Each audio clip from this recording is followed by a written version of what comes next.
Queridos, nós vamos hoje entrar em um novo trecho de 1 Pedro. Então o Guilherme vai projetar aí para nós 1 Pedro 2, versículos 11 e 12. São só dois versículos.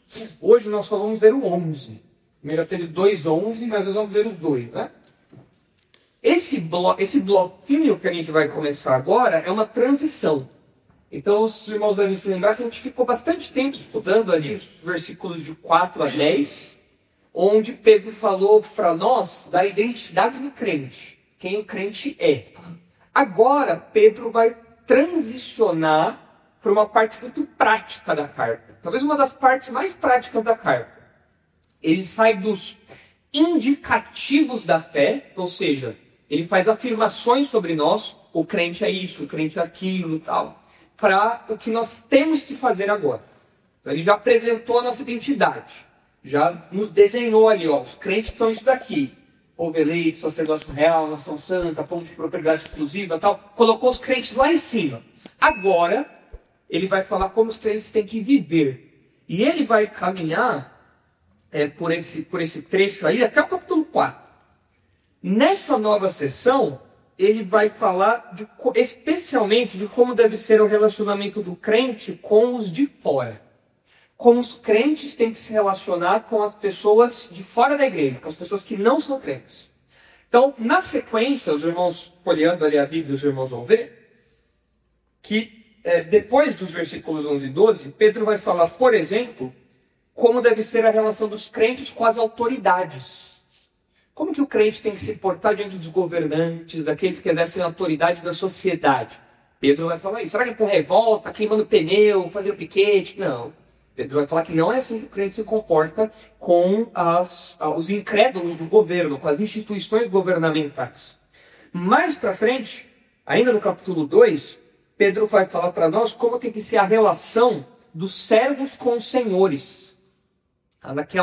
Na estrutura da época, você tinha ali os escravos, os servos, e você tinha os senhores, que comandavam ali, às vezes, grupos variados de escravos, e como deveria ser isso? Pedro fala, olha, vocês têm que agir desse jeito. Mais para frente, Pedro vai falar como tem que ser a relação conjugal. Então parece que ele vai, na verdade, fazendo um funil. Esse funil é bastante comum no Novo Testamento.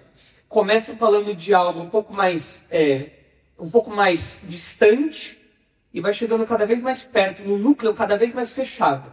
Então aqui ele começa falando das autoridades, depois ele passa para os servos, e depois dos servos, que às vezes os servos, naqueles dias, muitos servos viviam dentro da casa, trabalhavam o tempo todo dentro da casa. E aí depois o núcleo mais próximo, que é o núcleo familiar. Ali, esposo e esposa. Então como deve ser o comportamento cristão nessas esferas todas. E depois ainda ele fala como tem que ser o relacionamento entre os crentes. Ele já falou um pouco disso lá atrás, tem que ter amor fraternal e tudo mais, já estudamos isso, mas depois, mais pra frente, ele vai falar disso de novo. Então a gente vai entrar agora numa sessão muito prática, uma das sessões mais práticas da carta de Pedro e a maior sessão. Pega aí do capítulo 2 até uma parte do capítulo 4. E eu dividi esse trechinho aqui, 11 e 12, em duas partes. Porque Pedro faz um apelo aqui. Esse apelo, esses dois versículos aqui, o apelo está aqui. Esse apelo ele serve como um resumo do que Pedro vai tratar mais para frente. Então, para introduzir toda a vida cristã prática nessas várias esferas, Pedro faz um resuminho de como tem que ser a conduta do crente. E aí depois ele vai como que desempacotar. Aqui é tudo compacto. Na sequência ele descompacta como tem que ser cada área. Mas aqui é um resuminho. E nós vemos aqui as duas partes do apelo de Pedro. Uma parte do apelo está no versículo 11 e a outra parte do apelo está no versículo 12. Então são duas partes do apelo a uma vida santa. Esse é o tema aí, um apelo à vida santa. Primeira parte do apelo está no versículo 11. E é uma exortação, ou é a exortação para uma vida santa. Diz aí o versículo 11. Amados, exorto-vos como peregrinos e forasteiros que sois, a vos absterdes das paixões carnais que fazem guerra contra a alma. Essa primeira parte do apelo é a exortação para uma vida santa. Da onde que vem esse nome que a gente colocou aqui? Está ali, ó. Amados, exorto-vos. ele faz uma exortação. A gente vai ver o que significa isso daí. Então a primeira parte é essa, a exortação para uma vida santa. E a segunda parte do apelo está no versículo 12, que é o resultado de uma vida santa. Olha o que diz ali o versículo 12. Mantendo exemplar o vosso procedimento no meio dos gentios, para que naquilo que fala contra vós outros, como de malfeitores, observando-vos em vossas boas obras, glorifiquem a Deus no dia da visitação. É interessante porque no versículo 11,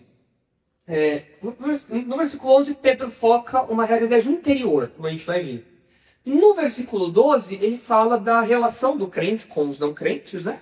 Mas ele destaca um pouquinho do que estava acontecendo naquela época com os crentes. Ele deixa escapar um pouquinho do contexto daquelas pessoas. O que estava acontecendo? Eles estavam sendo acusados de coisas de mau comportamento. Olha ali, naquilo que falam contra vós outros como de malfeitores. Os crentes estavam sendo acusados, injustamente acusados, porque eram crentes, não compactuavam com alguma coisa, então eles sofriam uma perseguição social. Lembra, nessa época não era uma perseguição estatal ainda, não tinha prisão, não tinha tomada de bens, essas coisas ainda não estavam acontecendo. Nesse momento era uma perseguição social, era rompimento de amizade, era perder uma oportunidade de emprego, era você ser excluído, era você ser zombado, era esse tipo de coisa. E no caso aqui, Pedro fala que aqueles crentes estavam sendo alvo de acusações, de maledicências. Então aqui a gente relembra um pouquinho do contexto daqueles leitores, certo? Então hoje nós vamos ficar só com o versículo 11, que é a primeira parte do apelo de Pedro. Essa primeira parte é a exortação para uma vida santa. Certo? Podemos começar então? Vamos ver se a gente termina o versículo 11, né? Vamos ver se a gente consegue completar aí a nossa jornada. Eu acho que dá, vamos ver. Olha só como que Pedro começa aí. Qual a palavrinha ali abre o versículo? Amados. É uma palavrinha legal, né? Amados. Essa palavrinha, ela é usada duas vezes na carta. Pedro usa essa palavrinha aqui e vai usar de novo no versículo, aqui no versículo 11, e ela vai usar aparece aqui no versículo 11 e vai aparecer de novo no capítulo 4, versículo 12. Não precisa abrir, Guilherme, mas ela aparece duas vezes. Em 2 Pedro, essa palavrinha aparece mais. Em 2 Pedro a palavrinha aparece 4 vezes. No capítulo 3, versículo 1, versículo 8, versículo 14 e versículo 17. Então, aqui em 1 Pedro, 2 vezes. Em 2 Pedro, 4 vezes. Esse amados que aparece aí. E eu acho interessante Pedro usar essa palavrinha aí, porque se você fosse descrever a personalidade de Pedro, como que você descreveria a personalidade dele? Pedro seria alguém carinhoso, né? Quem é o apóstolo carinhoso? É o João, né? Ninguém lembra que ele era filho do trovão, né? Todo mundo lembra que ele é o filhinhos, né? Filhinhos, amai-vos uns aos outros, né? Todo mundo lembra. Nossa, mas não Primeiro é João. Mas não tanto João era tão amado assim, porque ele pediu fogo. Então, mas ele isso lá atrás, durante um tempo que eles estavam junto com Jesus ali. Mas depois, já em 1 João, a gente já conhece um outro João. Um João que o coração dele amoleceu, né? João bate no lobo, mas cuida da ovelha, né? Agora, o Pedro, a gente descreveria como a personalidade dele? Um ogro. Bruno. Mas olha como ele começa lá. Amados. Isso quebra um pouco as nossas expectativas em relação a Pedro, mas quebra no sentido positivo, né? Nós esperamos alguém meio turrão, alguém impulsivo, alguém ogro. Mas aqui ele mostra um outro lado que nós não conhecemos, do pastor Pedro. Ele chama as suas ovelhas de amados. São ovelhas amadas por ele. Então, a gente percebe aqui o tom pastoral e cuidadoso do apóstolo, né? Porque ao chamar os seus leitores de amados, eu acho que é um modo muito tocante de confortar aqueles crentes. Porque pensem comigo, se eles estavam sendo perseguidos, se eles estavam sendo zombados, ridicularizados, excluídos, o que esse amados, o que ouvir de Pedro, amados, faria no coração daqueles crentes? O que eles iam sentir? consolo, conforto, encorajamento. Poxa, todo mundo me odeia, mas eu sei de pelo menos um que me ama. Quem? O pastor Pedro. É o apóstolo Pedro, ele cuida da gente, ele realmente me ama. O mundo todo me odeia. Eu sou perseguido, zombado, ridicularizado, no churrasco da família, mas eu sei de alguém que cuida, que realmente se preocupa, que se interessa comigo, ao ponto de me chamar de amado. Quem é? É o Pedro, o apóstolo Pedro. Então, é um modo muito tocante de confortar os leitores, né? Mostrando que os crentes, eles eram tidos em alta conta pelo apóstolo Pedro, que está escrevendo a carta, mostrando o carinho, o afeto que ele tem por aqueles leitores, mas não só Pedro amava os leitores. Quem mais amava os leitores ao ponto deles poderem ser chamados de amados? O próprio Deus. Olha o capítulo 1, o versículo 20. Olha só o que Pedro já falou lá atrás. Esse amor aqui mostra o coração de Pedro, mas também fala algo sobre o amor de Deus. Olha lá. Conhecido, falando de Jesus, né? Conhecido com efeito antes da fundação do mundo, porém manifestado no fim dos tempos, a obra de Jesus manifesta no fim dos tempos por amor de vós. Olha lá. A salvação foi realizada na história, ela se concretizou na história por amor. Então, para um grupo de crentes que estavam sendo perseguidos, ridicularizados e tudo mais, era muito encorajador e reconfortante saber que Pedro, o apóstolo, amava aqueles crentes, e não só Pedro, o próprio Deus amava aquelas pessoas. Isso dava um grande encorajamento. Mas não só isso. Esses amados que aparecem aí no começo, mostra de modo sutil que Pedro está colocando em prática uma coisa que ele pediu para os seus leitores.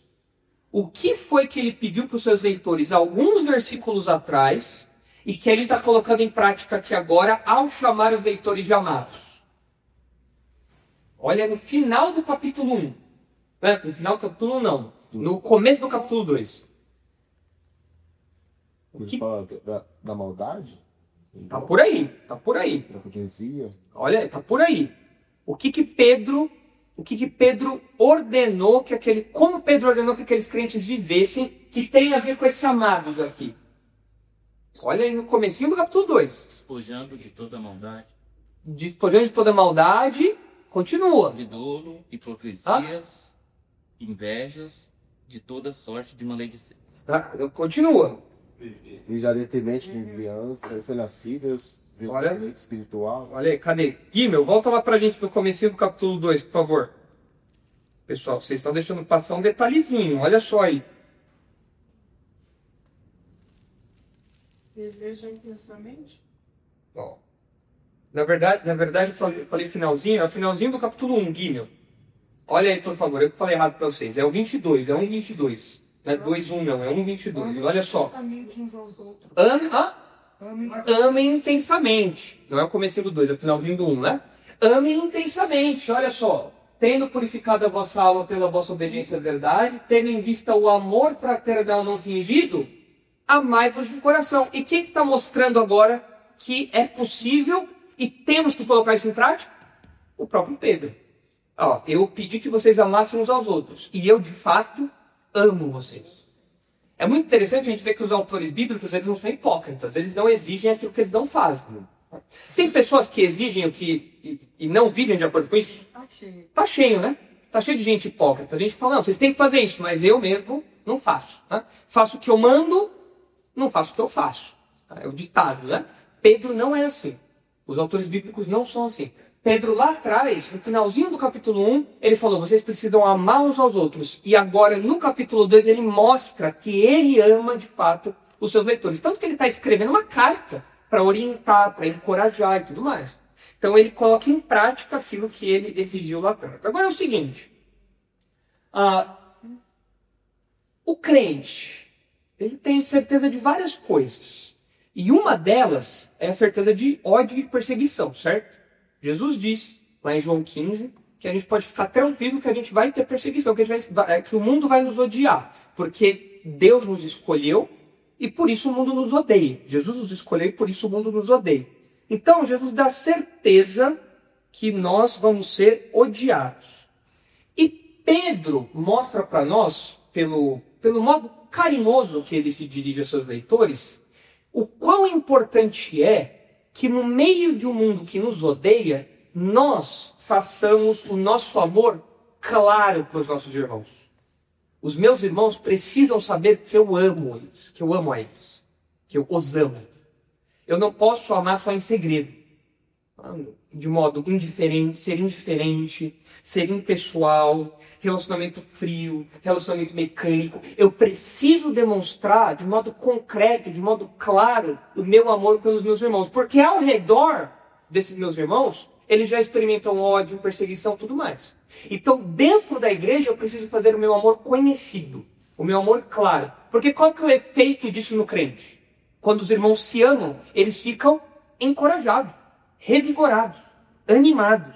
Tá? Em meio à perseguição, tristeza, frustração, nós temos que demonstrar o amor pelos nossos irmãos. Você tem uma semana difícil, perseguição no trabalho, dificuldade, o seu cheque incrédulo pegando no seu pé. Aí você chega na igreja e a pessoa fala assim para você: essa semana eu orei por você, eu sempre me lembro de você. O que essa expressão de carinho, de cuidado faz no seu coração? Seu coração fica quentinho, né? Conforto. Poxa, eu pensei que eu estava sozinho lá enfrentando o meu chefe, mas as orações dos meus irmãos estão lá comigo. Às vezes você está passando por alguma situação, sei lá, alguma decisão difícil que você precisa tomar, às vezes angústia, alguma coisa que você não compartilhou com ninguém. Mas quando você chega na igreja, você vê um irmão falando para você: olha, você está precisando de alguma ajuda, você está precisando de alguma coisa, eu estou aqui à disposição, viu? Eu conte comigo, vai lá em casa tomar um café, qualquer dia. Poxa, isso nos encoraja, isso nos fortalece. Então a gente tem que fazer o nosso amor conhecido dos nossos irmãos. Não pode ser uma coisa só de palavras, tem que ser uma coisa do coração, a gente já estudou isso, mas tem que ser algo público, tem que ser algo com expressões concretas. Eu não posso falar só que amo e não fazer nada pelo meu irmão, não posso falar só que amo e não amá-lo de fato. E aqui Pedro nos ensina um pouquinho disso. Ele realmente amava aqueles crentes, a ponto dele escrever uma carta para orientá-los, lembrá-los quem eles são, orientá-los de como eles devem viver e tudo mais. Então nós, como crentes, nós temos que ter essa expressão prática aí do amor. Bota lá, por favor, Guilherme. Legal. Então tá aí o comecinho dessa sessão. E aí ele vem, na sequência, ele fala assim, amados, exorto-vos. Essa palavrinha, não sei para vocês, mas para mim essa palavrinha às vezes dá um tom de bronca, não dá? Sim. Exorto, não tem um tom de bronca? Então parece que... como que está a sobrancelha de Pedro aqui, se você ler desse jeito? Está aquela sobrancelha branda assim, ou está aquela sobrancelha fechada? Irmãos, exorto-vos. Irmãos, exorto-vos. Como que você lê? Como que você lê assim? Sobrancelha fechada, né? Exorto-vos, né? Parece, né, na nossa tradução, que tem um tom de bronca, um certo peso de bronca, mas não é isso. Essa palavra que aparece aqui é uma palavra que pode ser traduzida de várias maneiras. E nem sempre ela tem esse tom pesado. E aqui, inclusive, ela pode ter um tom muito mais brando. A gente poderia traduzir assim, veja se muda, tá? A palavra é a mesma, só vou traduzir de um jeito diferente. Irmãos, rogo-vos, faço uma súplica a vocês. Mudou? Sim. Mudou bastante, né? Pedro poderia estar dando uma bronca? Pedro poderia estar exigindo algo com a sobrancelha fechada? Poderia. A palavra permite isso. Mas essa palavra também pode ser traduzida por uma súplica. Inclusive, Guimel, põe aí o capítulo 5, versículo 1, por favor. Olha no capítulo 5, versículo 1, como ela é traduzida. Olha lá, como ele começa? Rogo, pois. Porque qual que é a disposição aqui? É um pedido. É uma súplica. Olha, eu peço encarecidamente para vocês. Eu faço essa súplica para vocês. Então não tem aquele caráter de braveza que a gente imagina quando lê o exorto-vos, né? Volta lá, por favor, Guilherme. E de fato, essa palavra aí, ela pode ser traduzida desse jeito que eu falei. Olha, eu estou fazendo uma súplica. Estou rogando para vocês, né? É claro que assim, tem aqui a ideia de um imperativo, de uma ordem. Pedro está dando um comando. Mas existe diferença entre você dar um comando com uma rigidez maior e você dar um comando como que fazendo um apelo para que os crentes acolham aquilo. Tem diferença. Você pode chegar para o seu filho e falar, filho, por favor, lava a louça, eu gostaria que você fizesse isso e tal. Como você pode chegar para o seu filho e falar, filho, vai lavar a louça agora. Os dois têm as duas formas de comunicação têm diretrizes claras que têm que ser cumpridas. Senão o chicote vai estralar. Né? Mas uma é mais dura do que a outra. Agora os dois dão direcionamento. Aqui é a mesma coisa. Parece que Pedro está usando de um imperativo brando. Ele está fazendo uma súplica. Ele tá rogando aqueles crentes para que vivam do modo que ele vai falar na sequência. E notem, olha só um exemplo de Pedro que legal. Os apóstolos, eles tinham autoridade para mandar? Sim. Eles podiam falar. Vivam desse jeito. O que você fala? Sim, senhor. Como é que tem com ela? Tem que bater a continência, né? E fala assim, sim, senhor. Ok? Pedro falou, tá falado. Paulo falou, tá falado. Mas aqui, apesar de ter autoridade para mandar, Pedro faz uma súplica. Paulo faz várias súplicas também. Vocês lembram lá em Filipenses, quando as duas senhoras da cantina estavam brigando, a Evódia e a Sinti? Lembra? Não era da cantina, então vocês não falam que era da cantina, né? Mas a Evódia e a Sinti estavam brigando lá, né? Aí o que ele fala? Eu rogo a Evódia e a Sinti que pensem concordemente. Parem de brigar, senhoras. A coxinha de uma é boa, o risole da outra também é bom, as duas são lindas, parem de brigar, pensem em harmonia. Mas ele faz uma súplica. Paulo podia ter dado uma bronca. Ó, seguinte, vocês parem com essa palhaçada aí, que é isso? Ficar brigando? Onde já se viu senhora ficar brigando? Que história é essa? Mas ele faz uma súplica. Vocês devem lembrar de Romanos 12 também. Lá em Romanos 12, 1, quando Paulo muda, né, a seção da carta, ele fala, rogo-vos, pois, pelas misericórdias de Deus, rogo-vos, pois, irmãos, pelas misericórdias de Deus, que apresenteis nosso corpo para o sacrifício vivo. É um pedido. Tem uma ordem emitida nesse pedido? Tem, mas é um jeito brando de comunicar essa ordem. Então essa palavrinha é usada várias vezes nesse sentido. E aqui parece que essa é a ideia. E o que a gente aprende com isso? Devem dá para nós uma ilustração de como deve ser o trato pastoral. Como os pastores devem tratar as ovelhas. Existem momentos em que o pastor tem que ser mais bravo? Com certeza. Tem, né? Tem umas ovelhas meio rebeldes, né? Que tem que pegar o cajado e ser mais forte ali, né? Mas o pastor, ele pode ser bravo sempre? Não. Não. O pastor, ele não pode ser aquela figura que está sempre de cara fechada, sempre com a sobrancelha armada, assim, que você tem até medo de chegar perto dele, né? Não pode ser assim. Existem momentos que o pastor tem que ser assim. Existem momentos que o pastor tem que falar, olha, você vai parar de fazer isso agora. Agora, tem momentos em que o pastor tem que fazer uma súplica. Tem que rogar. Olha, estou pedindo isso para os irmãos. Eu poderia exigir algum comportamento, mas eu quero pedir para os irmãos. Você poderia, por favor, fazer isso? É interessante ver como esse cuidado amoroso é importante para a vida da igreja, né? Porque olha só, Pedro quer consolar aqueles irmãos, mas ele também quer orientar aqueles irmãos. E o pastor tem que fazer essas duas coisas. O pastor tem que orientar e consolar. O pastor precisa consolar porque, veja só, as ovelhas apanham muito lá fora. Apanham ou não? Sim. No mundo, o que a ovelha mais faz é apanhar. A ovelha apanha lá fora do trabalho, na escola, às vezes dentro de casa ela apanha dos parentes incrédulos. E o pastor tem que consolar aquela ovelha. O pastor tem que fortalecer aquela ovelha, tem que encorajar aquela ovelha, tem que reconfortar aquela ovelha. E é muito triste quando a ovelha apanha lá fora. E quando ela chega na igreja, o que acontece? Apanha de novo. Eu só apanho.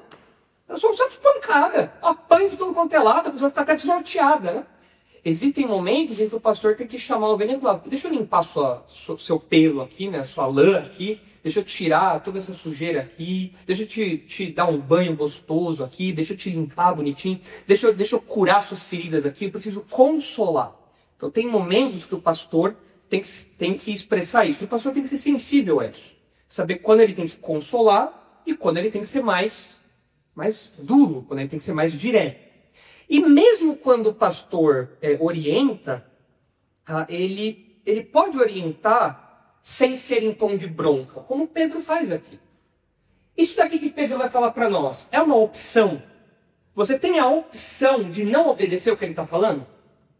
Não. Você tem que se abster das paixões carnais. Você não tem opção. Pedro não está dando aqui, não está dialogando. Veja bem, que você acha, Pedro, eu acho que eu vou obedecer só 50% que você falou. Não. Existe um imperativo aqui. Nós temos que obedecer. E muitas vezes o pastor ele tem que orientar de forma branda também. Se o pastor chega assim e fala, olha, irmão, acho que você não deveria mais fazer aquilo que você fez, não. Eu acho que aquilo ali não está certo. Ah, pastor, como você usou um tom mais brando, então eu vou obedecer só metade do que você fala. É assim? Não deve ser assim. Mesmo o tom brando do pastor, do líder, do conselheiro, ele tem que ser um tom, peraí, isso daí é para bom entendedor, pingo é letra, né? O tom brando não diminui o imperativo daquilo. Ainda que o pastor tenha falado de modo ameno, de modo brando, de modo sereno, existe um imperativo naquilo, eu tenho que mudar. Irmão, não fala mais essa palavra não, essa palavra é feia. Olha, não usa mais essa roupa não, essa roupa ela pode causar algum problema. Olha, não vai mais em tal lugar. Olha, não fica de papo com aquela pessoa, né? Mas é tão brando, o pastor falou como se fosse uma dica, né? Como se ele estivesse dando um toque. A gente não fala isso? Vai dar um toque para aquela pessoa. O que é dar um toque para a pessoa? É você orientá-la, né? Falar, olha, não faz mais isso, faz aquilo, mas sem aquela bronca, sem tá com a cinta na mão. Tá? O pastor, às vezes, ele faz isso. E Pedro faz isso daqui. Ele faz de um modo brando. E o pastor, às vezes, tem que fazer isso. É interessante como Pedro nos ensina aqui. Então, é muito ruim quando o pastor é sempre, o tempo todo, briga. Eu estava conversando com um irmão outro dia, que veio nos visitar, e ele falou que a igreja que ele ia era uma igreja em que o pastor estava sempre dando bronca nas ovelhas do púlpito. E aí, um dia, o pastor foi pregar aquele versículo, bem-aventurados os que choram porque serão consolados. Ele falou, pastor, ele conseguiu transformar aquilo numa bronca. Como que pode? Bem-aventurados os que choram, vocês vão chorar agora. Só for isso, né? Mas ele conseguiu transformar as palavras de consolo de Jesus em bronca. E o que Jesus está fazendo ali? Jesus está consolando, confortando, encorajando. Então, os pais têm que aprender com Pedro. Os pais não podem ser rigorosos o tempo todo. Às vezes os pais têm que ser mais brandos. Mesmo nas suas orientações, eles têm que usar de uma linguagem branda. Filho, não faz mais aquilo não, aquilo ali não é muito legal, aquilo ali não vai dar certo. Não precisa ser o tempo todo. Você vai ver, se você não fizer isso agora, você vai apanhar. Existem momentos em que o chicote tem que estralar. Mas existem momentos que a gente tem que pintar Pedro. Então, a gente nos ajuda a ter uma visão equilibrada das coisas, né? O que vocês acham disso? Faz sentido para vocês? Sim. É importante isso? Pastor, se nós queremos vezes esse exemplo pode tomar uma visão. Se eu habituo os meus 10, eu estar sempre a deitar com eles, vai chegar ao dia que eu já não passo para aqui. Mas se nós expor os filhos, mas mudar este casamento todo de nós, às vezes eu estou à espera que lhe dê uma abanubar e não abanubar. Os filhos vão ter admirado. Então, acho que o pastor também tem a ver com isso. Sim. Tudo que envolve liderança, em algum grau, precisa dessa sensibilidade. Os pastores, os líderes, eles têm que ser sensíveis a isso. Você não pode brigar o tempo todo. Você não pode orientar o tempo todo com uma voz imperativa, aquela voz imperativa forte que se impõe. Às vezes, tem que fazer uma súplica. Olha, você pode fazer isso? Tá bom, vou acolher isso, vou fazer. Essa tem que ser a nossa resposta. A gente não pode olhar para uma súplica como essa daqui e ver como algo opcional. Não é o caso. Aqui é um imperativo. Só que é um imperativo dado de uma forma branda. Mas continua sendo uma ordem. Legal. Então ele diz lá, amados, exorto-vos como peregrinos e forasteiros. Pedro usa aqui o mendíades. Vocês já aprenderam o que é o mendíades. O que é uma endíades mesmo? É um recurso literário que faz o quê? Duas palavras para falar da mesma coisa. Então, imagem e semelhança. Significa que imagem é uma coisa e semelhança é outra? Não. São duas palavras para usar a mesma coisa. Por exemplo, eu falo assim, o pastor Nicolas, ele é lindo e maravilhoso. O que quer dizer isso? A verdade. É uma verdade. Mas o que quer dizer isso lindo e maravilhoso? É lindo porque ele tem um rosto bonito, maravilhoso por causa do caráter dele. Pode até ser, mas lindo e maravilhoso são sinônimos. Então, endíades é quando você usa duas palavras sinônimas para enfatizar alguma coisa, certo? Então aqui, peregrinos e forasteiros é o mesmo díades. Então ele está usando duas palavras para enfatizar o mesmo conceito. E essas duas palavras transmitem o que para vocês? Quando vocês veem ali que os crentes são peregrinos e forasteiros, o que essas palavras transmitem para vocês? Hã? Separação, mas por quê? Nós não pertencemos a esse mundo. Nós não pertencemos a esse mundo, nós não somos daqui. Nós estamos aqui como estrangeiros, como viajantes. Só de passar. Só de passagem.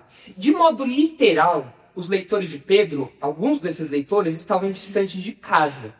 No primeiro versículo da carta, vocês olhando aí na Bíblia, vocês vão ver que Pedro destaca que eram os crentes que estavam dispersos, não é? Não é isso que diz aí? O que diz aí, Bé? O primeiro versículo. Pedro, apóstolo de Cristo, aos eleitos que são forasteiros da dispersação no ponto. Isso, Galácia, eleitos que são forasteiros da dispersão. E aí ele fala as regiões onde essas pessoas estavam espalhadas. Então tinha muitos crentes, era dentre os leitores de Pedro, alguns estavam longe de casa. Eram pessoas que não moravam ali em Israel e tudo mais. Judeus que estavam distantes da terra deles. Então, no sentido literal, esses leitores aqui, eles sabiam o que é ser um estrangeiro. Gente, ser estrangeiro não é fácil. Ser estrangeiro não é uma coisa simples de lidar. Aqui o João, que é estrangeiro, o Jimmy, que é estrangeiro. Especialmente no começo é muito difícil. Você tem preconceito, você tem zombaria, você tem, às vezes, até algum tipo de discriminação. É muito difícil a pessoa se adaptar. Por quê? Porque ela não é dali. Ela não fala, ela não tem a mesma língua, ela não tem os mesmos hábitos. É um peixe fora da água. Então, no sentido figurado que Pedro usa aqui, agora no sentido figurado, os crentes, eles não são desse mundo. E de fato nós não somos.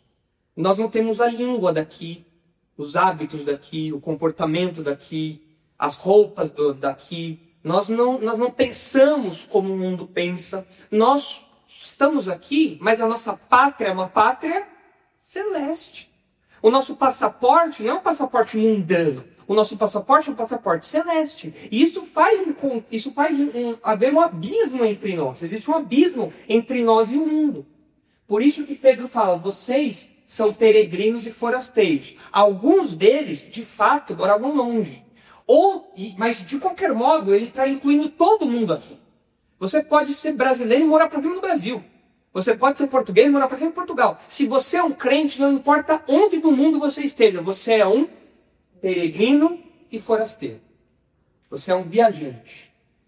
E é difícil isso, irmãos, porque essas palavras que Pedro usou aqui destacam isso, porque um viajante, um peregrino, né, um estrangeiro, ele não tem os mesmos direitos e privilégios que alguém que mora no lugar tem. Pode ser que Pedro esteja pensando aqui em um camarada específico, em um homem específico que usou essas palavras correspondentes a si mesmo, que nós conhecemos. Abraão. Olha só aí, Gênesis 23, 4. Abraão era um peregrino, certo? Deus falou para ele sair da terra dele e Deus foi dirigindo ele pelos lugares. E quando Sara morreu, ele estava num lugar que não era terra dele. Ele precisava enterrar a esposa. E aí ele, poxa, eu não sou daqui. Eu não tenho um jazigo aqui, não tenho jazigo da família para eu enterrar aqui. Eu não tenho direitos de enterrar minha esposa aqui. Eu sou um viajante. Olha aí, sou estrangeiro e morador entre vós. Dai-me a posse da sepultura convosco, para que eu sepulte a minha morte. E aí ele negocia com o pessoal para que ele tenha um lugar para sepultar Sara. Mas ele, como viajante, olha aí que ele diz, eu sou estrangeiro e morador. Essas palavras na Septuaginta é a tradução grega do Antigo Testamento, certo? Essas palavras na Septuaginta são as mesmas que Pedro usa aqui. Então é possível que ele esteja com isso em mente. Quem é o peregrino por excelência? Abraão. E Abraão tinha direitos? Não, ele teve que ver se permitiam que ele enterrasse a mulher dele lá. E no final deixaram ele enterrar lá e tudo mais. Um outro texto que Pedro pode ter em mente também é o Salmo 39. Abre aí, por favor, Gui, o Salmo 39, 12. Salmo 39, 12. Olha só. Ouve, Senhor, a minha oração. Escuta-me quando grito por socorro. Não te emudeças à vista de minhas lágrimas, porque sou forasteiro à tua presença, peregrino como todos os meus pais o foram. Pode ser que Pedro também esteja pensando nesse versículo, porque as palavrinhas aparecem também. E aqui tem tudo a ver com a situação dos leitores de Pedro. Eles estavam sendo injustiçados. E a súplica aqui é, Senhor, ouve a minha oração. Veja aqui como eu estou sofrendo, eu sou um peregrino, eu estou chorando. E aqueles leitores de Pedro passavam por isso também. Então Pedro continua com o Antigo Testamento na cabeça. É impressionante. Pedro tem o Antigo Testamento fixado na cabeça dele, claro na cabeça dele. Ele vai escrevendo e as palavras que ele usa parecem se conectar com esses textos todos e com a situação que aqueles crentes estão vivendo. Então, um peregrino, um viajante, não tem esses direitos e privilégios. E mais, o João comentou algo importante. Volta lá, por favor, Gui. Se nós somos peregrinos e forasteiros, significa que nós não podemos nos amoldar à cultura do lugar onde nós estamos. Nós não somos daqui. Eu não posso tentar amenizar os meus estrangeirismos. É normal, quando você muda de um país, você tentar se adaptar àquela cultura. Então, se você, por exemplo, vai do Brasil para a Alemanha, você vai ter que se virar para ser pontual. Ou daqui para a Inglaterra, porque brasileiro não é pontual. Que hora que é para chegar? Às 8, dá 9, 10 da noite e tá você tocando a porta lá, porque você atrasou. Isso é normal, é cultural. O brasileiro tem uma dificuldade por horário. Né? É muito comum isso daí. Mas se você muda para um país europeu, não dá. Se você marcou às 8, 8 e 1 você já está muito atrasado. Tem que chegar lá. Então a gente tenta se adaptar a isso. A gente muda a nossa cultura para ficar o mais próximo possível do que está ali. A gente tenta mudar a pronúncia das palavras. É difícil você falar algumas coisas em outro idioma. Você fica lutando com a sua própria língua, porque toda a construção da sua mente, do seu pensamento, ela faz com que a sua língua se comporte de um jeito. E do nada você tem que falar uma coisa que não tem nada a ver. Por exemplo, inglês. Os irmãos sabem quanto eu apanho para conseguir falar inglês. Tem a palavrinha, palavrinhas com RL. Então, mundo, garota, world. Eu não consigo falar isso. Parece um caipira falando. Eu vou ter um AVC. World. Quem está enrolando a língua? Girl. Que girl? Que raio de fonema é esse? RL? Não faz sentido. Ou você pega, por exemplo, um hispano-falante, Pomodini, falar auréola, as vogais abertas. É difícil. Eu tinha um professor que falava aureola. Aureola. Que aureola? É auréola. Ele tentava, lutava, você via que a língua dele ia para um lado, ele puxava a língua para o outro, também não dava. Aureola. Ela ia, não tinha jeito. A auréola, aureola. É difícil, né, Jimmy? Os abertos. Mas o que a gente faz? A gente, quando está em outro país, a gente tenta se esforça o máximo possível para ficar parecido, para não ser discriminado, para não ser zombado e tudo mais. Pastor, o pior é isso, tentar se adaptar e ainda por cima, que é mais grave, ser casado com uma forma de óculos. Ixi, aí... Mas para você deveria ser mais fácil, né, João? Olha aquele dia. Olha aquele Fiat Uno. O que é Fiat Uno? É Fiat Uno passando ali. Fiat Uno. Fiat Uno? É Fiat Uno. Fiat Uno. Como é que tu vai dizer Fiat? Fiat. É que no português a gente coloca um i oculto no final, né? Suco d'uva. Passou de... É o desafio, eu me compadeço, eu entendo.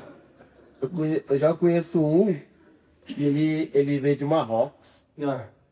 Aí ele é de Marrocos, em vez deles igual ele se amodar com os caldeus brasileiros, ele quer que nós brasileiros se amolde aos caldeus marroquinos. Isso, aí tem outro. O trabalho dele fala, você, o Beto, esse é uma Said. O Said, ele quer Ele vive no Brasil e quer que a gente vive como um marroquino.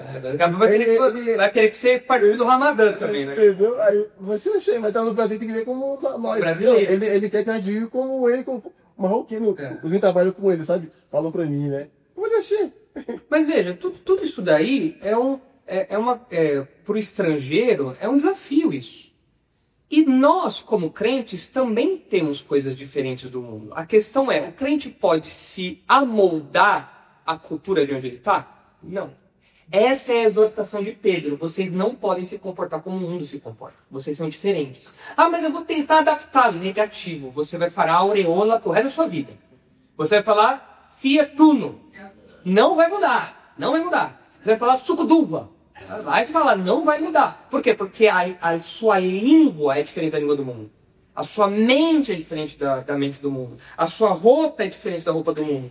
Os seus empreendimentos são diferentes dos empreendimentos do mundo. Você não pode tomar a forma do mundo. Por quê? Porque você é um peregrino e forasteiro. E você tem que lembrar que o seu passaporte não é daqui. Só que assim como os estrangeiros têm que lutar para se adaptar, nós, os crentes, temos um grande problema que é mais fácil de se adaptar com o mundo caso do pecado. Exatamente. Porque como o Pedro vai destacar, a gente tem um problema interior, né? Mas a gente tem que lutar não para se amoldar. A gente tem que lutar para não se amoldar. Só que tem o pecado. O pecado vai de dentro falando, fala auréola, fala fiat uno, vai lá, né? E a gente tem que falar, não posso, a minha língua é diferente, meu jeito de pensar é diferente. A gente tem que resistir a isso. Então, toda vez que Pedro destaca isso, do peregrino e do forasteiro, ele quer nos lembrar dessas duas coisas. Ele quer nos lembrar que aqui nós vamos ser zombados mesmo. Nós seremos ridicularizados porque nós não temos direitos aqui. Nós somos viajantes. Nós somos peregrinos aqui. Essa terra não é nossa. E outra coisa que ele quer nos lembrar é que a gente não pode tomar a forma do mundo. A gente tem que lembrar que realmente nós somos diferentes. Tudo nosso é diferente. E isso é a base da exortação que ele vai dar. Porque ele diz, como peregrinos e forasteiros que sois, aí ele fala o que a gente tem que fazer. Então, com base nessa realidade de vocês, é esperado que vocês ajam, vivam desse modo aqui. E aí ele vai falar da sequência. O que o crente tem que fazer? Amados, exorto-vos como peregrinos e forasteiros que sois, a vos absterdes das paixões carnais. Tá? Ou seja, o crente não pode comer churrasco. As paixões carnais, picanha. Bem que no Brasil tá fácil se abster disso, né? A economia já levou a gente a isso, né? Mas aqui é claro, né? Paixão carnal não tem nada a ver com carne e churrasco, né? Paixão carnal aí é um desejo intenso por aquilo que é mal. É um desejo intenso pecaminoso. Assim, essa palavra aí, paixão, maior parte das vezes que ela aparece na Bíblia é associada a algo ruim, algo negativo. Mas existem algumas vezes em que ela é usada no sentido positivo. Mas aqui a gente sabe que é negativo por quê? Porque são paixões carnais. São paixões da carne. Ou seja, são os desejos intensos que vêm da nossa natureza pecaminosa. Os irmãos já ouviram várias vezes já. Quais são os 3 inimigos do crente? Em primeiro lugar, o mundo. O que é o mundo? É esse modo de pensar contrário a Deus. É a mentalidade que está ao nosso redor. Certo? É o fluxo de pensamento que está ao nosso redor. Que é anti-Deus. Materialismo, o hedonismo, feminismo, são ideias, são pensamentos, é um sistema de pensamento que se opõe a Deus. Isso é o mundo. Outro inimigo que a gente tem, o diabo, que nos acusa diante de Deus, que nos tenta, que quer distorcer a criação de Deus. Isso aí nós conhecemos bem a figura do diabo. Mas além do mundo e do diabo, qual é o nosso terceiro inimigo? A carne. A carne, que é o que Pedro está falando aqui. É a nossa natureza pecaminosa. Esse é o nosso inimigo. E qual que é o grande problema desse inimigo? Aonde você vai, ele está. É a Tiririca que fala, né? Onde eu ia, eu estava, né? É isso aí. É isso aí. Onde você vai, você tem um inimigo o tempo todo junto com você. Agora fica para lá, para cá. Não dá. Não tem como. Né? Você está sempre ao lado do seu inimigo. Que aqui, falando da paixão carnal, é isso, é a carne. O que é a carne? É a nossa inclinação natural ao mal. Por causa do pecado que habita em nós, nós temos uma natureza, uma inclinação natural para fazer o que é errado. É pensar o que é errado, falar o que é errado, ir fazer o que é errado, enfim. É uma inclinação natural que a gente tem. Isso é a carne. Nosso coração deseja isso. A gente tem um anseio naturalmente por aquilo que é errado. Tá? E notem que esses desejos carnais que Pedro fala aqui, comumente a gente associa isso a questões sexuais. Comumente a gente fala de adultério, imoralidade, esse tipo de coisa. Mas a natureza carnal não envolve só pecados corporais, como imoralidade sexual ou bebedice, por exemplo. Os desejos carnais envolvem coisas que não são pecados corporais. Por exemplo, mentira. Por causa da nossa natureza pecaminosa, nós temos uma tendência à mentira. Alguns mais, outros menos, mas todo mundo tem uma afinidade com a mentira. Ira. Algumas pessoas mais, outras menos. Mas tem gente que tem uma tendência maior à ira, fruto da natureza pecaminosa. Que mais? Que outros pecados a gente poderia colocar aqui? Inveja. Cobiça, né? Inveja, cobiça. O que mais? Orgulho, soberba. Nosso coração tem uma tendência para isso. O que mais? Ciúmes. Você... É um tipo de inveja, né? Você ficar triste pela conquista do outro, tudo mais. Preguiça a gente pode colocar aqui? Tem gente que tem tendência à preguiça? Ou se tem, né? No Brasil ainda, o pessoal quer que o mundo acabe embarrando para morrer deitado, né? O brasileiro gosta de uma preguiça, né? Porque é uma tendência do nosso coração pecaminoso. Isso é a nossa natureza pecaminosa. Isso é a carne que Pedro diz aqui. Se vocês olharem aí o capítulo 4, põe aí, por favor, Guilherme, 4:2. Se vocês olharem aí o 4:2, olha só.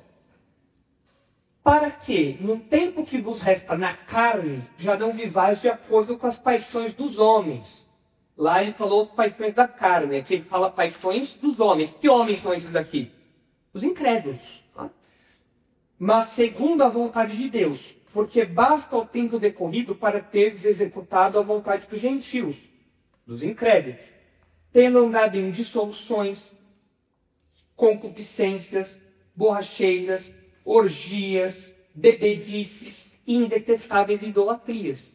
Olha aqui, a vida do incrédulo é marcada pela concessão que ele faz aos desejos carnais. Ele cede essas inclinações dele. Porque é da natureza dele, a natureza pecaminosa, a natureza caída dele, desejar essas coisas. O que ele faz? Ele vive desse jeito. Ele vive se embebedando, ele vive se drogando, ele vive idolatrando, ele vive mentindo, ele vive com preguiça. É isso.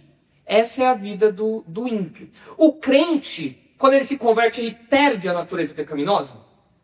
Mas olha para a sua vida. Você perdeu a natureza pecaminosa? Não. A gente não perde a natureza pecaminosa agora. Um dia a gente vai perder. Amém. Um dia nós vamos ser libertos dessa natureza pecaminosa. Mas agora a gente ainda tem que conviver com ela. Qual que é a diferença do crente para o incrédulo? Nesse sentido. A gente luta e mais, a gente tem ajuda, né? O Espírito Santo nos capacita a vencer a nossa inclinação. O ímpio, que ajuda ele tem? O ímpio, o interior dele ainda põe um copinho de pinga na frente. Vai lá, participa aí, empurra aí. Ainda dá um empurrão para o ímpio pecar. A natureza pecaminosa dele não tem esse contrapeso, né? Olha só que interessante, 1 Tessalonicenses 4. Paulo usa uma expressãozinha muito semelhante, 1 Tessalonicenses 4:3, para falar de uma abstenção específica. Olha só. Pois esta é a vontade de Deus, a vossa santificação, que vos abstenhais da prostituição, que imoralidade. Para Paulo, ele está pensando na abstenção da imoralidade sexual. Mas para Pedro, ele não está restringindo a isso. Ele está pensando na nossa natureza pecaminosa, nas suas mais variadas cores e formas. Certo? Então o crente tem que se abster dessas paixões carnais. Ele tem que abandonar, ele tem que ficar longe, ele tem que negar a si mesmo. Ele tem vontade daquilo. Ele se abstém. Não, eu não vou pegar isso daqui. Não vou ficar longe disso. Agora, um detalhe importante. Pedro está falando aqui para nós da abstinência, né, de tudo aquilo que é pecaminoso. Não necessariamente de tudo aquilo que nos dá prazer corporal. Tá bom? Qual que é a diferença de uma coisa e outra? Existia na antiguidade, ainda existem hoje, aqueles que dizem que todo prazer corporal é mau. Então, um casal casado não pode ter relação sexual porque isso traz prazer corporal. E isso é errado. A gente não tem que satisfazer nosso corpo. Você não pode comer uma picanha gostosa ali, com a parte de fez e tal. Por quê? Porque isso é prazer corporal e o nosso corpo é mau. Isso não é certo. Pedro não está falando de você se abster de qualquer forma de prazer corporal. Pedro está falando que existem expressões pecaminosas disso. E disso você tem que se abster. Agora, olha só, por exemplo, 1 Timóteo 4,3. Quando o pessoal começou a vir com uns papos desse, Paulo já foi logo na jugular. Falou, não, isso daí não tem nada a ver. E olha lá o que a galera estava fazendo. O pessoal estava proibindo o casamento e exigindo abstinência de alimentos que Deus criou para serem recebidos. Então, o pessoal falava, não pode comer carne de porco, não pode comer presunto, não pode comer... Tá colocando restrições. Mas nós, como crentes, não temos restrições alimentares. Mas o pessoal colocava. Por quê? Tudo que é prazer corporal tem que ser evitado, porque isso faz bem para o corpo, e o corpo é mau. Na teologia cristã, não é assim. Existem prazeres corporais que são bons, legítimos. Comer é um prazer corporal legítimo? Sim. Agora, existe a gula. Aí não é legítimo. Então o problema é comer algo gostoso? Não. O problema é você ser guloso. Exagero. O exagero. A relação sexual, ela é em si pecaminosa? Não. Deus fez isso. É uma forma de proteção, inclusive. É uma dádiva de Deus. Mas a imoralidade sexual é errada? É. Então, o que Pedro está orientando aqui, os crentes, é se absterem dos pecados. Dos pecados, dos hábitos, das práticas pecaminosas. Mas não de qualquer coisa que dê prazer para o nosso corpo. Não é isso. Entenderam a diferença? Sim. Então é importante ter isso muito claro em mente. Agora, olha só que interessante, né? Pedro fala aqui em relação a essas paixões pecaminosas, esses desejos intensos para o mal que a gente tem, qual que deve ser a nossa postura? A gente tem que se abster. O que o mundo fala pra gente sobre os nossos desejos? Tem que ser feliz. Você não pode negar nada a si mesmo. Você quer isso? Vai atrás. Tem que aproveitar a vida. Eu tô com desejo de ser guloso. Seja, só se vive uma vez, vai lá. Ninguém sabe o dia de amanhã. Ninguém sabe o dia de amanhã, você tá aí e tudo mais. Eu quero me guardar em castidade pra minha esposa. Que é isso, cara? Você tem instintos sexuais. Você não pode se privar desses. Você tem que se descobrir sexualmente. Que história é essa? Não. Você tem que satisfazer todos os seus desejos. Você não pode se abster. É interessante, vocês devem lembrar um tempo atrás que houve uma polêmica durante o governo Bolsonaro lá com aquela ministra dele, a Damares, né? Que ela comentou que uma das formas de evitar gravidez indesejada, tá, entre as moças, tá, ela comentou algo assim, era como abstinência sexual. Absurdo. Foi tido como um absurdo. Como assim? O jovem não pode ter relação sexual com quem ele quiser. Mas que absurdo exigir abstinência sexual dos jovens. Que absurdo é esse e tudo mais. Mas para nós, os crentes, isso faz todo sentido. É óbvio. Eu não quero me envolver com imoralidade. Eu não quero as consequências indesejadas de uma imoralidade. Então o que eu faço? Eu me abstenho. Mas para a mente do mundo, isso é um absurdo. Para os incrédulos é um absurdo você não dar vazão a cada uma das suas vontades. Se você quer roubar, rouba. Se você quer matar, mata. Se você quer se deitar com outra pessoa, você deita. Se você quiser trair, você trai. Se você quiser, você pode fazer o que você quiser, porque isso faz parte de quem você é e você não pode negar. Porque se você nega quem você é, você cria um trauma. E aí não vai dar certo, a sua vida vai ficar ruim e tudo mais. Esse é o discurso do mundo. Qual que é a orientação bíblica? Sim. Se abstenha. Gritante a diferença, não é? Gritante o conselho do mundo para o conselho bíblico. E olha só como ele termina aí, para finalizar. A vos absterdes das paixões carnais que fazem guerra contra a alma. Essa palavrinha que ele usa, que fazem guerra contra a alma, a nossa tradução foi muito feliz. Porque é a ideia de um conflito militar mesmo. Esses desejos pecaminosos, eles brigam dentro de nós. Tem uma briga. Tá? O ímpio não tem essa briga, porque o ímpio cede. Agora, o crente, que tem o Espírito Santo habitando nele, e nós queremos obedecer a Deus, tem uma briga dentro de nós. Vocês lembram de Paulo em Romanos 7? Que o bem que eu quero fazer, eu não faço. Mas o mal que eu não quero fazer, eu faço. Miserável homem que sou. Essa é a experiência do crente, é uma briga o tempo todo dentro de si. Em Tiago 4, Tiago 4:1, Tiago fala que existe os desejos carnais militam na nossa carne. Olha só, Tiago 4:1, abre aí por favor, Guilherme. De onde procedem guerras e contendas que há entre vós? De onde? Se não os prazeres que militam na vossa carne, brigam na vossa carne.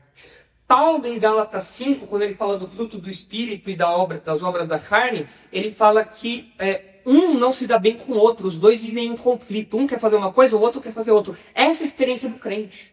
O crente vive uma guerra, vive um conflito interior. Agora, quando Pedro usa a palavrinha ali, ele fala uma guerra contra a alma. O fato de ele usar essa palavrinha guerra mostra o que pra gente? Esse conflito é de boa? Não. É um conflito tranquilo? É um conflito pacífico, tranquilo, só um conflito de ideias, assim. Como você descreveria esse conflito? Desesperador. Eu estava lembrando, sabe aquele filme, eu acho que o senhor Ivan pode me ajudar, O Resgate do Soldado Ryan, que tem aqueles primeiros 10 minutos da Praia da Normandia, não é? Vocês lembram desse filme, Resgate do Soldado Ryan? Lembra do comecinho? Que eles vão descer na Praia da Normandia e você já chega lá estourando, aí um puxa o outro só pela metade, você fica assim meio desnorteado, dá um enjoo, porque a coisa é bomba estourando, aquele barulho. Você imagina essa descrição aqui, ou você imagina uma conversa educada? Oh, natureza pecaminosa, faça isto. Oh, Espírito Santo, vamos fazer aquilo. Não. Você primeiro. Não, por favor. Não. Como é esse conflito? Luta constante. É a Normandia. É o bicho pegando o tempo todo dia. Isso cansa. O crente cansa de lutar contra a própria natureza pecaminosa? O crente cansa de lutar contra os desejos da mente dele? Cansa. É cansativo. Você fala, pastor, eu não aguento mais. É lógico que você está em guerra o tempo todo. Você está em guerra 24 horas por dia, porque o seu inimigo está constantemente junto com você. Então é lógico que é cansativo. Ai, pastor, eu não aguento mais lutar contra a pornografia, lutar contra a vontade de fazer coisa errada, falar coisa errada, vontade de fofocar. Cansa. Mas é claro que você vai cansar. Você está em guerra. Não é fácil. Pedro diz, eles fazem guerra. É uma guerra. É para ser difícil.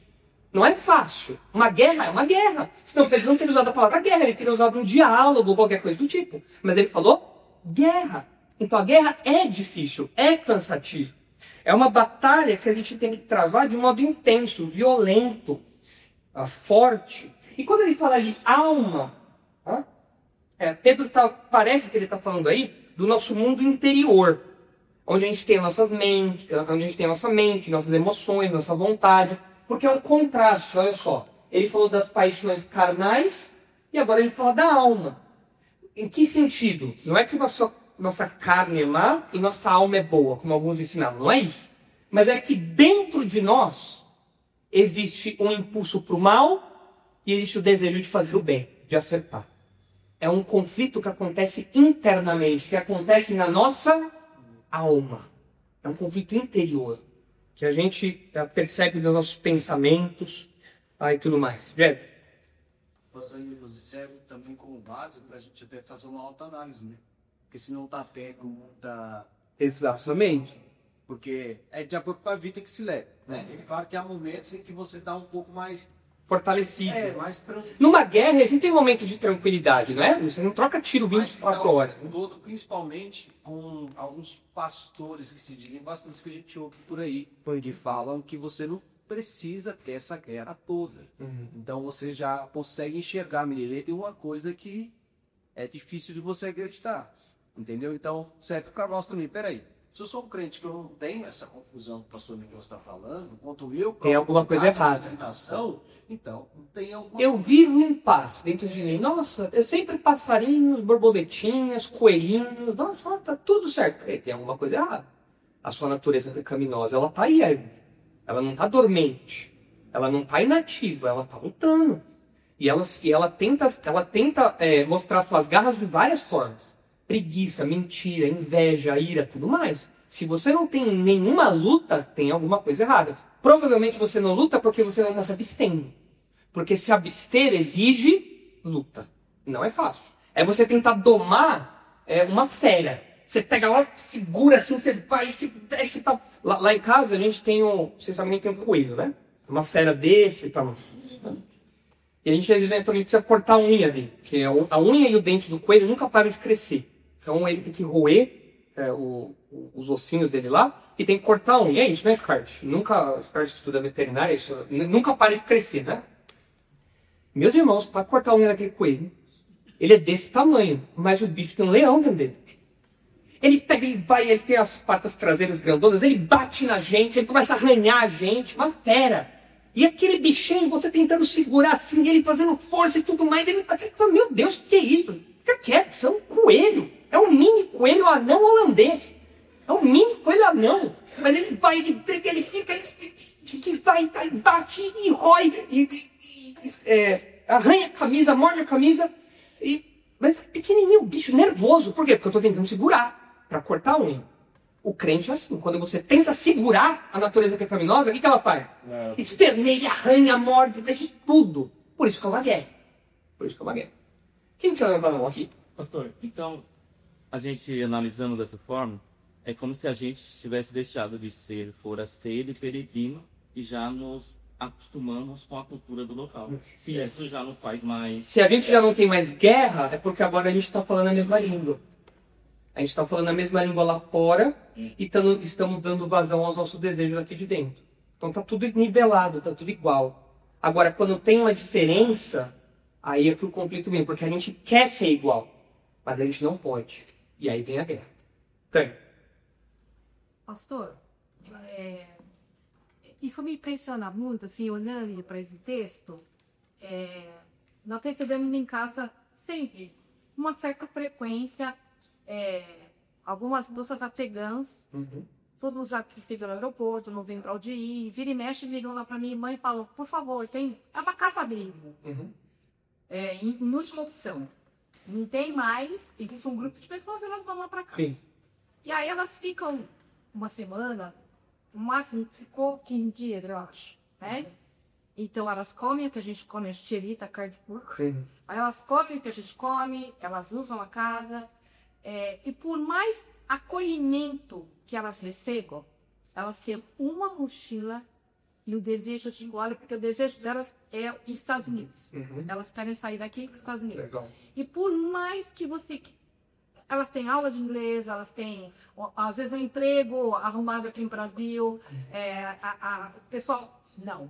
Ela se acha forasteiras e peregrino. Ela agradece, muito obrigado, mas o meu alvo ela não tem mais do que o combustível. Então, nem adianta você querer dar muita roupa para ela. Que elas não vão levar. Elas não querem. Então, é esse o sentimento que a gente tem. Vivendo aqui, muito obrigada, estou vivendo aqui, mas o meu pensamento... Não é daqui. A gente tem a nossa mochilinha, só isso. Leva esse pecado junto com você. Não, obrigado. Leva esse comportamento, leva essas ideias assim. Não, obrigado. Só na minha mochilinha, tô indo para minha pátria celeste. Não vou me amoldar ao que está aqui ao meu redor. Então, isso que Pedro fala serve como justificativa para os crentes lerem, né? São as lentes pelas quais os crentes têm que ler o mundo ao redor. E aqueles leitores tinham que ler o mundo ao redor. Por que vocês estão sendo zombados? Porque vocês são peregrinos e forasteiros. E por vocês serem peregrinos e forasteiros, vocês têm que viver fazendo uma guerra dentro de vocês. Porque vocês querem ser igual ao mundo, mas vocês não podem. Vocês têm uma natureza pecaminosa, lutem contra ela. Então essa é a primeira parte do apelo de Pedro. É a exortação para uma vida sã. Tá aí. Viu? Concluindo o versículo 11. Rapaz, milagre, hein? Milagre. Agora na próxima ocasião, a gente fala do versículo 12. Mas muito legal o Pedro, não é?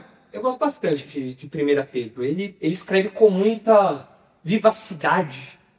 Ele escreve de um jeito muito envolvente. Eu estava conversando com o Fabiano um tempo atrás, algumas semanas atrás, acho que semana passada, na verdade. E o Fabiano falou, nossa, como pode Pedro, que era pescador, escrever de um modo tão cheio de referências ao Antigo Testamento, né? Porque a gente imagina um pescador, ele fala, nós fomos, né? A gente imagina um cara muito chucro, né? E de fato, talvez comparado aos outros acadêmicos da época, Pedro era um homem simples. Bem como os outros pescadores, os discípulos mesmo eram homens simples. Mas esse homem simples, guiado pelo Espírito Santo, escreve uma coisa dessa. Que descreve com tanta precisão a nossa experiência. A experiência daqueles leitores e a nossa experiência. Só o Espírito Santo para fazer uma coisa dessa. Só o Espírito Santo.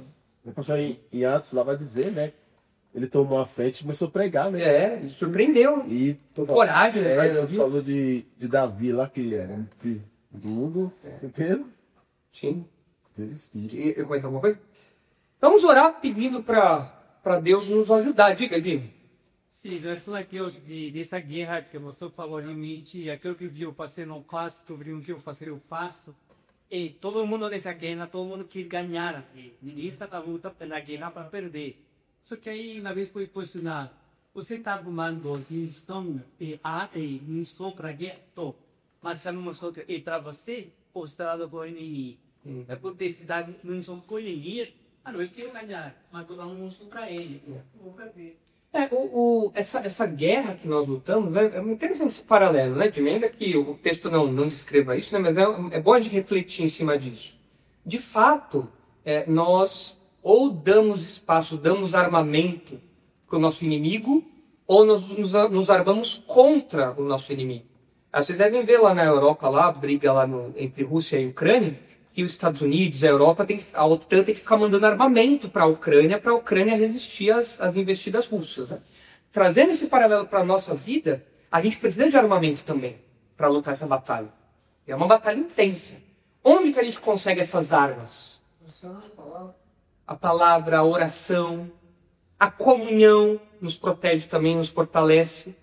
Participar dos cultos, ler a palavra de Deus, ouvir sermões, estudos, ler livros cristãos, se envolver com as coisas de Deus. Tudo isso são armamentos que vão entrando no nosso arsenal, que nos ajudam nessa luta. Agora, um crente relapso, ele dá armamento para o inimigo.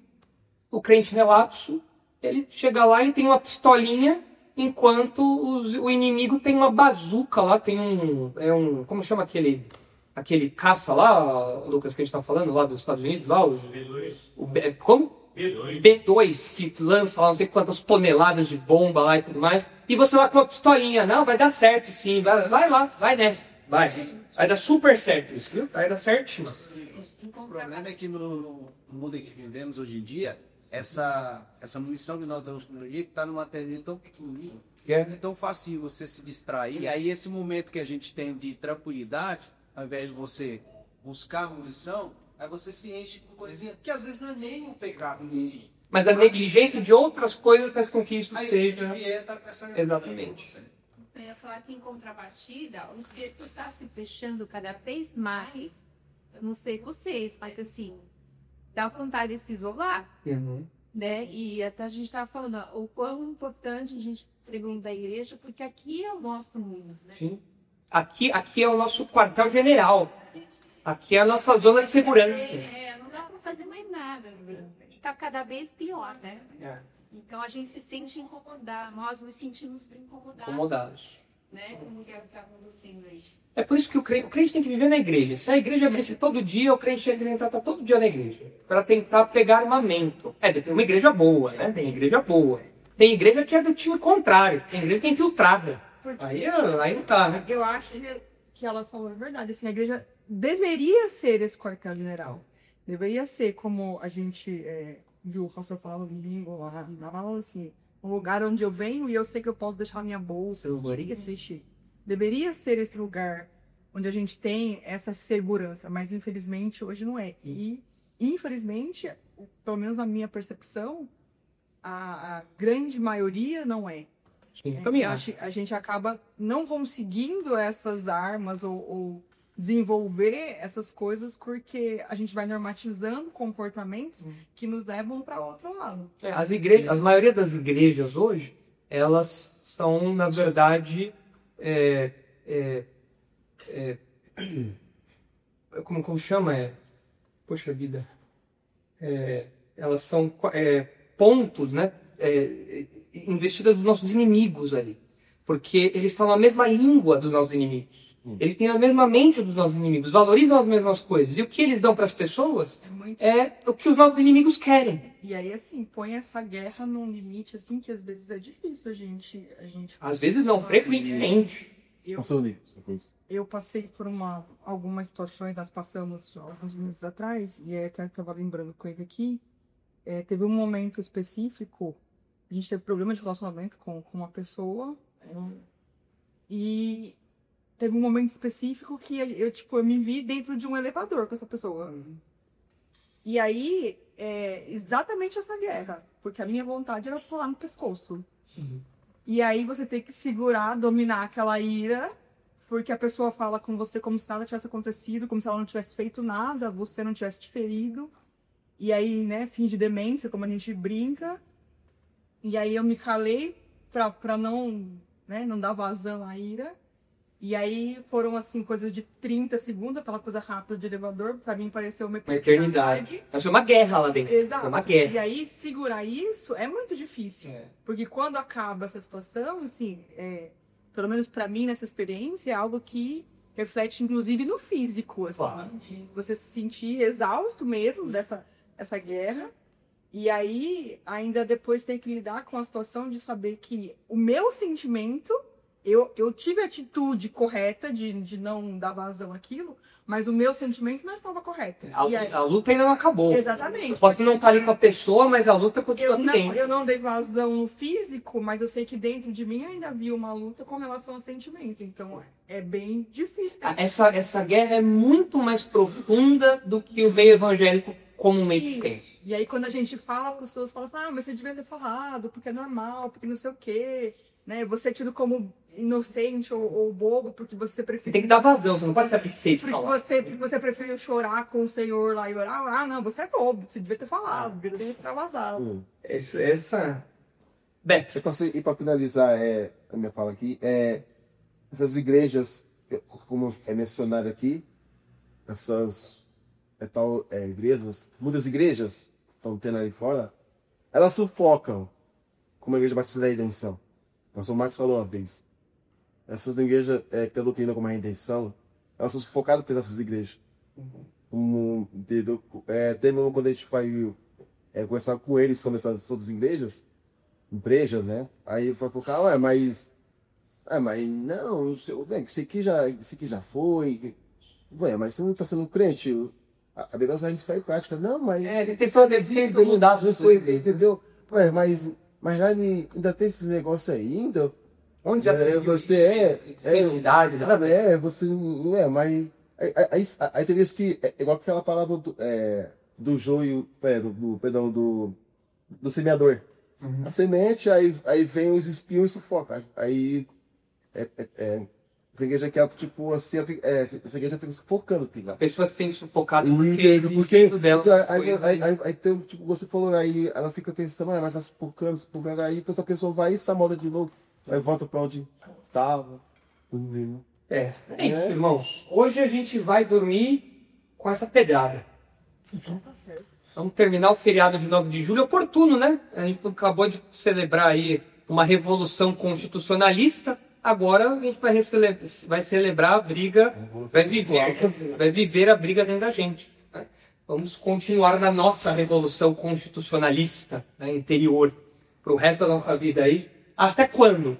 Até nós formos para a glória, ou até a glória vir até nós, né? Ou quando a gente morrer, ou quando Jesus voltar para nos buscar. Né? Então, até lá é guerra, é batalha, é tiro, é bomba, é a Normandia. Não tem para onde correr. Vamos orar, irmãos? Santo Deus, obrigado por esse apelo do apóstolo Pedro, tá? Que coloca tudo que nós temos visto aqui numa perspectiva tão pessoal, tão próxima da nossa realidade. Nós, de fato, experimentamos essa guerra interior, Pai. E nós sabemos que a nossa natureza pecaminosa luta contra o Teu Santo Espírito. E nós queremos, Pai, que o Teu Santo Espírito vença. Nós queremos obedecer a Tua palavra, mas a nossa natureza briga para que isso não aconteça. Capacita-nos, Pai, ajuda-nos. Que nós sejamos maduros, que nós sejamos espertos para ter o máximo possível de contato com a sua palavra, com a oração, com os nossos irmãos, para que nós tenhamos armas nessa guerra, para que nós nos fortaleçamos em meio a essa guerra. Que nós venhamos a viver uma vida de santidade, obedecendo a esse apelo do apóstolo Pedro. Abençoa, por favor, o resto da nossa noite, o resto da nossa semana. Ajuda-nos nas nossas lutas, nos nossos desafios. Nos dê coragem, nos dê discernimento, nos dê força. É o que nós pedimos agradecidos. Em nome de Jesus. Amém.